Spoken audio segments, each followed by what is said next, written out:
Breaking news, গণহত্যার দায়ে স্বৈরাচার হাসিনাকে ফাঁসি দেওয়া হয়েছে। কথা বলেন ঠিক কিনা? 2000 ছাত্র জনতাকে যারা হত্যা করলেন, 33,000 ছাত্র জনতাকে যারা আহত করলেন, আলেমদের জেলে বন্দী করলেন, তার রায় ফাঁসি হওয়ার দরকার আছে না নাই? আরে ভাই, এই স্বৈরাচার হাসিনা যে অপরাধ করেছে এর শুধু একবার ফাঁসি না, 1000 বার ফাঁসি দিলেও এর প্রতিশোধ হবে না। একবার ফাঁসি, এটা তো দুনিয়ার বিচার, আর আখিরাতের বিচার। ফাঁসি আল্লাহ দিতেই থাকবে, মারতেই থাকবে, কিন্তু মরবে না। সুবহানাল্লাহ কোন? মানে আল্লাহ ইচ্ছা মতো শাস্তি দিতে থাকবে, কিন্তু জাহান্নামে কিন্তু কেউ মরে যাবে না, শাস্তি পেতেই থাকবে, পেতেই থাকবে, খালিদিনা ফিহা।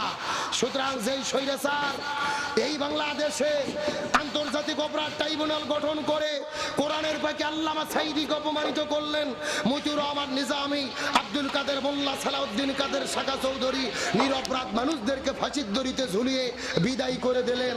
আল্লাহর কি খেলা! আজকে ওই আদালতেই তার বিরুদ্ধে ফাঁসির রায় হচ্ছে।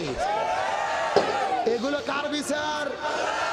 একই বিচারক, একই আদালত, একই ট্রাইব্যুনাল। আল্লাহর কোরআন বলেন, ওয়ামাকারু ওয়ামাকারাল্লাহ ওয়াল্লাহু খায়রুল মাকিরিন। তারাও ষড়যন্ত্র করে, আল্লাহও কৌশল অবলম্বন করে। কার কৌশল বিজয় হয়?